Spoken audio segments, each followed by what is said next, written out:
Buenas tardes. I was told that I could speak either in English or in Spanish. I've chosen Spanish. And I've chosen Spanish because I'm going to tell you a personal story. Y una historia personal se cuenta mejor en tu idioma materno, en tu idioma en el que creciste y con el que naciste. Quiero hablar sobre la libertad, pero para eso me tengo que remontar a mi pasado. En esta vieja casona del fines del siglo XIX, hoy destruida, me eduqué desde que estaba yo en el jardín de niños. Fue una escuela particular, no era una escuela normal, no era una escuela como muchas otras escuelas que tenemos en la República Mexicana. Era la escuela del exilio español en México. Esto tenía muchas virtudes. Entre estas virtudes, por ejemplo, mis maestros no eran necesariamente maestros normalistas, no habían heredado la posición. Muchos de ellos eran excatedráticos de las grandes universidades de España, que habían llegado a México gracias a la generosidad del gobierno mexicano, sí, a la generosidad del general Lázaro Cárdenas y de algunos héroes anónimos que hemos tenido como Gilberto Bosques. Y bueno, este exilio español llegó a México y estableció una serie de instituciones, entre ellas esta escuela, este Colegio Madrid en el que yo me eduqué cuando era muy pequeño. ¿Por qué era importante? Bueno, ahí viví mi vida y bueno, viví toda una serie de experiencias que habrían de marcar mi vida. Había un maestro de pelo blanco que yo no sabía qué hacía, no daba clases, era una especie de prefecto y sin embargo, cuando me quedaba yo en el jardín por alguna cosa, él salía, platicaba conmigo y me recitaba a los grandes poetas españoles como José de Espronceda o a Bécquer. Ese tipo de maestros marcaron mi niñez, marcaron mi juventud. Y por supuesto, como todos los jóvenes, me volví rebelde. Bueno, esto es normal, esto es natural. Bien decía Oscar Wilde que la rebeldía es la virtud original del hombre. En el lenguaje contemporáneo es la virtud original del ser humano.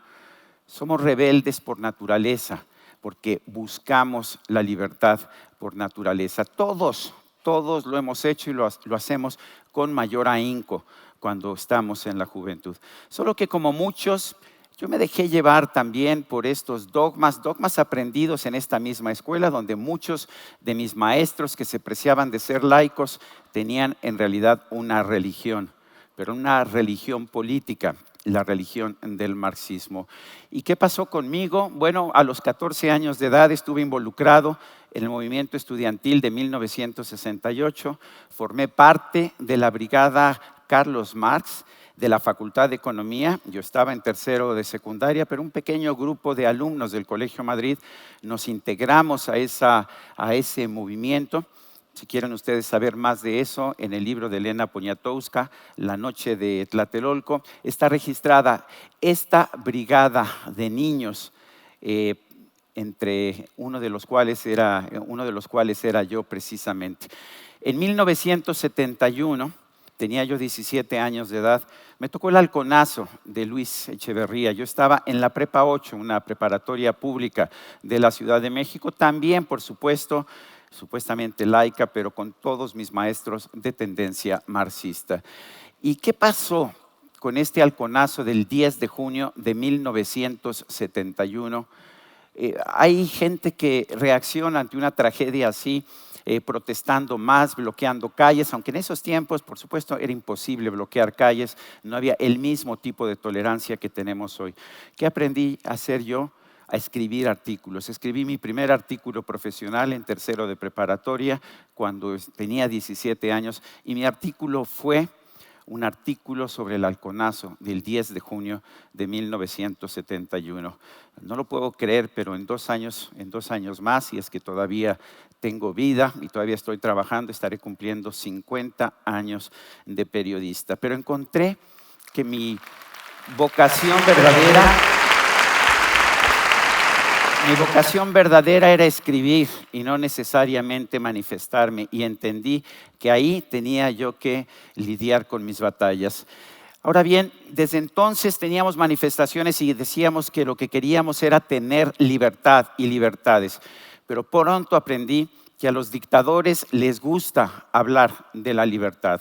Lo sabemos muy bien, Adolf Hitler festoneó todos sus campos de concentración con la frase Arbeit macht frei, o sea, el trabajo te hace libre. Por supuesto, el trabajo que declaraba Adolf Hitler no tenía nada que ver con un trabajo que realmente te hiciera libre. Me di cuenta también que personajes con los que yo había desfilado, con pancartas que tenían su rostro, eran realmente enemigos de la libertad, como el Che Guevara en esta imagen icónica de Alberto Korda, que todos utilizamos en algún momento de nuestra historia. Y con el tiempo me fui dando cuenta de que no luchaba realmente por la libertad. En algún momento me encontré este fragmento de una carta que le mandó a su padre. En ese momento, papá, descubrí que realmente me gusta matar. Este era Ernesto Che Guevara. Y en alguna ocasión estaba yo con unos amigos gays que empezaban a desfilar con una imagen, con una camiseta del Che Guevara. Yo les dije, no sabes tú, ¿verdad?, que el Che Guevara encarcelaba a los homosexuales porque esta era una enfermedad burguesa.